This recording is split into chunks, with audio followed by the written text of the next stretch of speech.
My name is Naomi Hadaway. I am the founder and president of Leaving Well, and this is the Departure Lounge. And we are excited to bring you a conversation inside the Departure Lounge with Dr. Orletta Caldwell.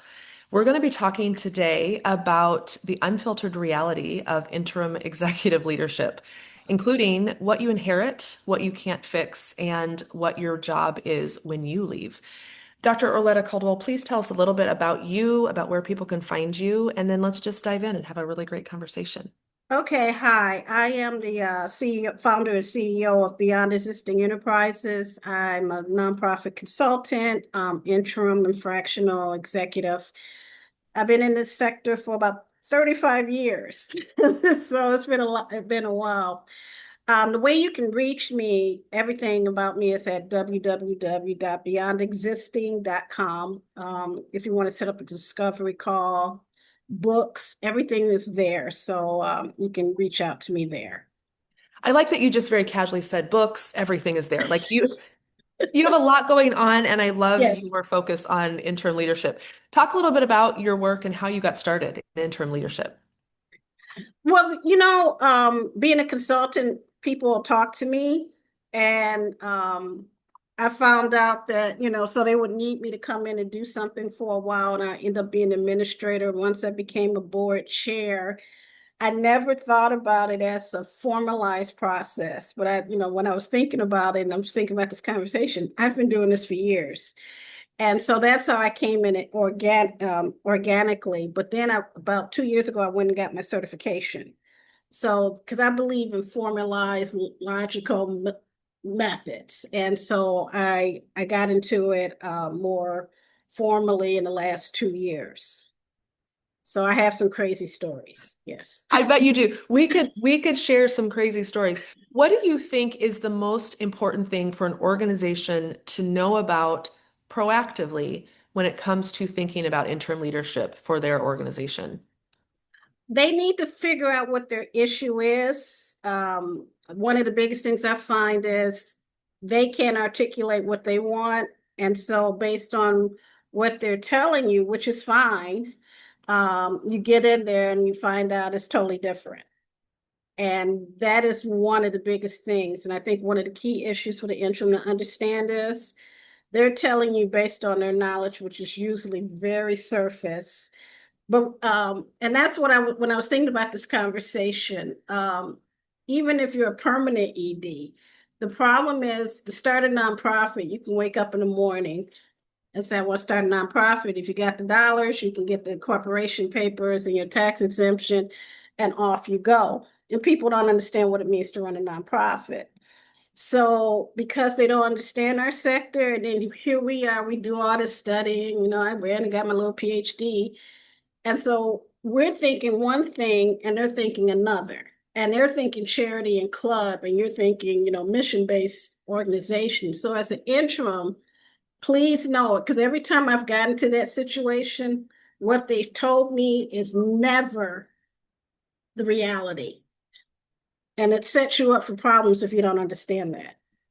Yeah, I agree. One of the things that we have learned over the course of our interim work is really diving in deep with the board early to say, Early. do you need someone to just hold the ship steady during this interim period? Is there something major, transformational that you're needing this organization to do? Because those things can be really insightful for an interim to do, those transformational moments, but sometimes it just is about stability. Have Yeah. you had any experiences that you can share that might help give the person watching this an idea of what it's like to even choose an interim? What goes into picking the right interim for an organization, do you think? Well, I think the best, you have to have that conversation. You have to have a lot of conversations up Yeah. front before you even sign the paper. Yep. And I think it's important for the interim to even go in and do a quick diagnostics for themselves. Like, can I look at some paperwork? Yep. What are you talking about? I'm about to go into a process on Friday, and I'm getting nervous because I haven't seen a posting. I haven't Mm. seen, fortunately, this is a role where there's no transition. I'm just going to be covering sabbatical, but I'm like, well, what do you want me to do? you Right. know? And so I have to have that deep conversation. And then when I said, I don't see an agenda for the meeting, well, we don't have one. So, all the So red right there, you're flags. starting to make your list. Yeah, like, what? Yeah, Yeah, So it's maintaining the ship, but where's the ship logs? What yeah, am I doing? And yeah, that's those conversations you have to have. I've had situations where everybody say, oh, we're financially fine. Then I get in and I find out, oh no, no, no, no, no, you're not financially fine and you're draining money at the end. And be realistic, you can't know all of these things again because they don't know, right. but you should have a list and some things that you better consider Yeah. asking before you get into that situation. Yeah. Yeah. I also think that it's important to share, we don't know who's going to watch this. It might be a board member, it Mm-hmm. might be someone interested in interim, it might be someone who's thinking, I need to go, I need to leave this organization. I think that it's so important to realize that there shouldn't be shame attached from what you don't know. Right. I talk to board members all the time who are just so embarrassed that they didn't know the finances of the organization. And it's like, well, there is no better time than right now to To start fix with it. that glimpse into what the organization situation is.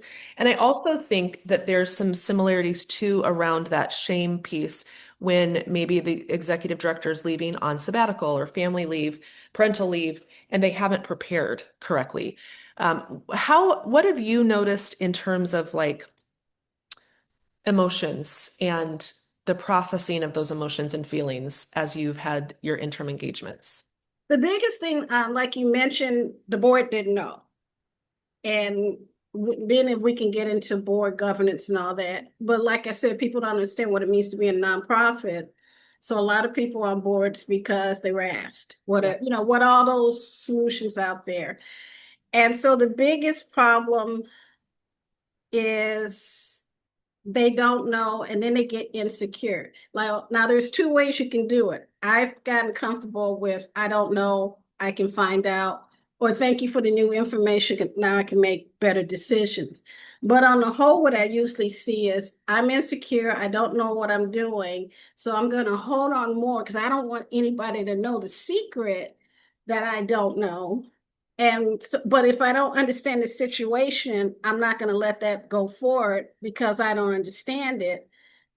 And then I'm sitting here like, but that's why I'm here to help you. I'm not your enemy. I want to make sure this is set so when I hand it off, we're ready. But you have to get over so many insecurities. And I'm not a counselor. It's like I'm a consultant, or I'm your interim person. But that is the biggest thing, that insecurity. And it's okay. You don't know. And I'm willing to teach you. I got this education background, so I can't help it. I'll give you the information and show you. So it's building that trust, but that has been the biggest hurdle, that insecurity thing. hmm I think it's so beautiful though to think about the trust bridge of that you were just talking about. And that's something that I think as an interim, we have to build trust, but then we Mm-hmm. also have to separate ourselves as our time's coming to an end. Right. What examples or ideas do you have to make that departure of yourself as interim easier or not simpler, because it's always going to be hard, but an easier thing for a team who's just gotten to know you, who's Mm-hmm. maybe just started to love your leadership. Maybe they don't love your leadership, but there's a relationship that starts there. How do you navigate your own departure from an interim gig? I think it's framework from day one because a lot of nonprofits, because I've interviewed for jobs, or roles, and they're supposed to be interim, and they think they're dangling a carrot when they say, well, it can become permanent. And I try to, and it's been to my detriment sometimes, but I'm very careful to say, no, no, no, no. This is a term limit. I think I will work better under these circumstances and really set up. I'm here for a term amount, this amount of time, finite, and I really want to make sure the next person is set. And you have to keep that up and know we have a relationship, making sure I'm working really hard, but up front, I'm not here like, oops, I'll stay on. That's not what I do. And personally, for me, I found my personality is I do better in term work anyway.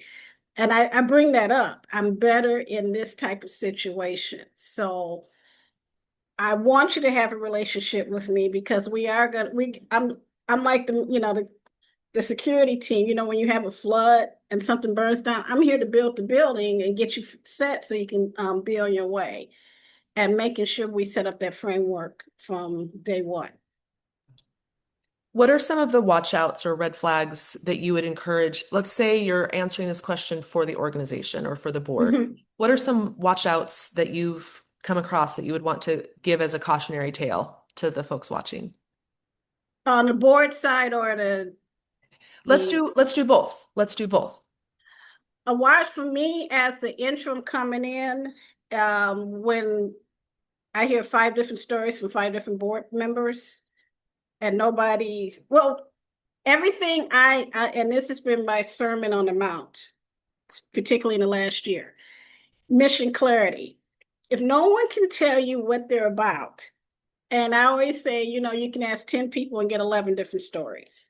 For me, and after what I've been through in my last role that I still have PTSD from, and it all emanated from nobody knew what the heck why they existed. And that is the biggest red flag for me because of that, that means that's how they think about money, programming, staff, everything is going to be off kilter. So for me coming in, that's a huge component. If no one can, if you can't get the greatest amount of people to articulate what they're about, that organization's in trouble. Um, from the other side, I would say if you get a consultant or interim coming in acting like they got all the answers, red flag, because there's no way. Because like we talked about, when you peel that first layer of the onion, it's gonna be like, oh my God. And anybody who's been in a role or any of these roles, I've been in every capacity of a nonprofit. Um, very seldomly have I seen how it's supposed to be in the books. And so I know that there's more to it than I'm hearing. And most of the time it's because they can't articulate it themselves. So if I come in and say I got all the answers, I don't know what I'm doing. I can give you a plan, but I have to know that that plan is going to change. Yeah. What are some of the other things that you've learned about your interim leadership that you wish like that you could I know you talked about sermon from the mount, but like what would you most want to shout from the rooftops when it comes to this work and what you'd like people to know about interim? The biggest thing is understanding the need for us. Yeah. I can't tell you how many permanent roles I applied for. I looked at the job posting and I was thinking, you really could use an interim to clean this up. And I would love to tell you, how about you hire me as an interim for a year or two? Let me get this straight now. And then you can go for a permanent person. That is one of the biggest things I'm noticing. Too many nonprofits are, their leaders gone or the founders gone. They don't think about, like, if you have a founder who's been there for the last 25 years, and we have a lot of baby boomers and Gen X, because I'm almost to retirement age and we're about to leave. Yeah. And I don't think people understand the emotions of having somebody who started something and have led that mission for 25, 30, 40 years, and now they're leaving. And what a big vacuum it is. And then they go run off and get another poor sap to come in there.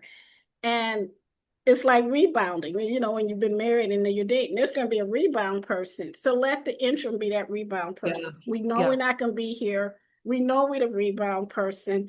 And we can have a different relationship with the board because we're not sitting here holding on to our job. So I feel I can be more frank Yeah. and more teaching. Like if you're in the role and it's a mess, you're trying to hold on to your job. Um, Manage a team, yeah, figuring out this team, the hit team is budget. bad. Oh, No one thinks about the grief. yep. Yep. I'm up for another interim role. I'm talking to these people, and the coolest thing they said was our staff has grief Mhm. because the founder went and got the ED got another job.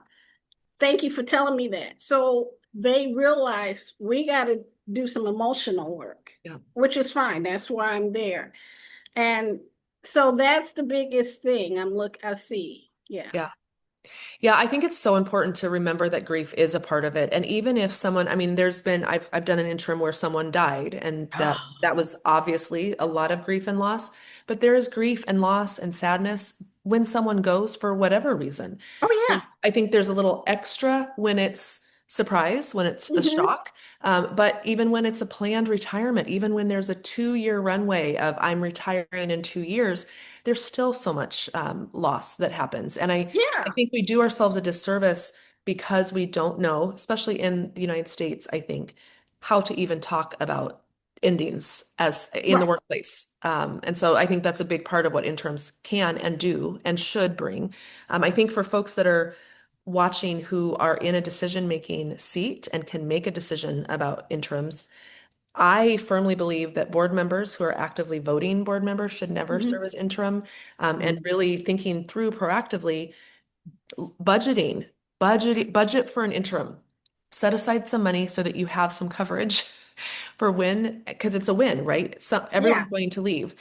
When your executive director or your director of ops or your deputy leaves, how much more beautiful would it be if the board had encouraged a budget line item for that interim? It makes the whole process simpler. And I also love what you were talking about, Dr. Orletta, about Hmm. the cleanup time and the rebound time.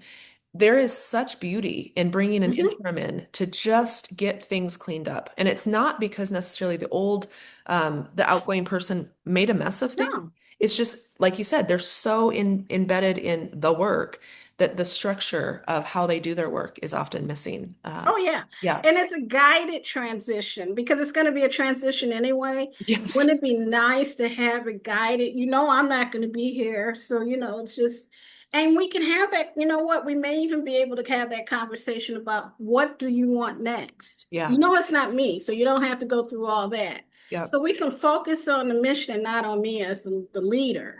Yeah. We can have a nice guided transition. So when that next person come, all of you are on the same table. If this is what we need. Yep. And what a more beautiful way of existing with knowing that you're not the Hmm. next person, not going to be Yes. I tend to not say permanent because none of us are permanent, but like the next long-standing executive director, knowing that it's not you or I as an interim Right. just frees up so much, frees up those hard conversations. It can be the best board development moment ever to have Hmm. an interim in place. It also can go so far with the staff. I Oh think yeah. so many times staff feel like they've been left behind, Hmm. and an interim can really steady all of that. So I mean, Right. Because we're, you can listen to them too. You can say, well, the staff has been saying this. And again, you're not threatening anybody. They yep, know this is your time frame. yep, And I think it's a gift that we can get. That's why I've become so passionate. I just did a webinar a couple of weeks ago about BIPOCs in the interim space because I really feel that the interim executive director really needs to be looked at across the sector. Is everything is too up in the air. You need people that just come in. Churches do it. I know that I'm Presbyterian. They've gotten that interim thing down. They understand that you can't just dump a pastor into a yep, church. yep. It's not helpful. Well, and it's interesting that you bring that up because churches and also schools are very, Hmm. very good at least having an interim leader come in. Right. So the nonprofit sector could learn a lot. A I think that lot. the thing that I struggle with a little bit with interim work is that no one's going on LinkedIn to say, oh my gosh, we have this crisis. What do we do? And so because we're not talking about it, and because I don't also think that ED and CEOs are talking to each other, No. it's not something everyone always gets surprised with, like, oh, we could have an interim come in, like that's a thing. I know There's they never really a heard whole about group it. of you. And I'm like, yes, it really is a thing. So I'm excited that we had this conversation to Yeah. just help kind of take off that cover of what it could be to have an interim in your organization. Yeah, because I think we're still in that people should work 30 years thing. And I'm like, everything's too dynamic Yeah. now. Just let's give it. An interim gives everybody time to breathe, and it gives you that outside look. I got skin in the game as far as helping you through that Of transition. course. But because, and it's just a mental thing, I'm not here forever. My focus is going to be on, and my success should be regarded as did I successfully get this organization through this? transition. And I want to meet, because one of my interims we had close. Mm, And so, but I was able to navigate us through yeah. that too. Yeah. Yeah. And that's an eventuality that may happen, Of course. but you need an interim for that, Yeah. because, Yeah. and again, that was it was a 100-year organization, but they had sold the only asset that they had for revenue. So it was like, There's not, again, yeah. I came in thinking you had this, found out, oh, no, you don't. Yeah. And so it was like, well, Well, and we got to but what a close. beautiful thing to be able to be the one to help steward that conversation, because Hmm. that's the other piece that's a reality. Not only that people leave, but that organizations come to a natural end. Hmm. It's literally the order of business. I also Yeah. think that you made the comment about how everything is more dynamic now instead of Hmm. expecting people to be there for decades. I am really hearing more and more in the sector about folks that go into organizations and say, I am only here for 3 to 5 years. And Absolutely. that's something that we have got to catch up with. So Yes. I'm excited to see the interim space expand and accelerate as more and more people come to That's why I realize. like your ideal budget for it. Yeah, Because, um, yeah, like when I was talking about the church thing, our pastor left. yeah, He got another ministry. It happens more. Now yep. we're in shock because the pastor before that was there for 30 years. No, I wasn't shocked because I know This I is the kind work of you tried do. to tell them, people don't hang around for 50 years Yep, anymore. But they're in shock. They're totally in grief. yep. And so it's just the way it is nowadays. It is. Yeah, So it you have really to be is. ready for it. Yeah.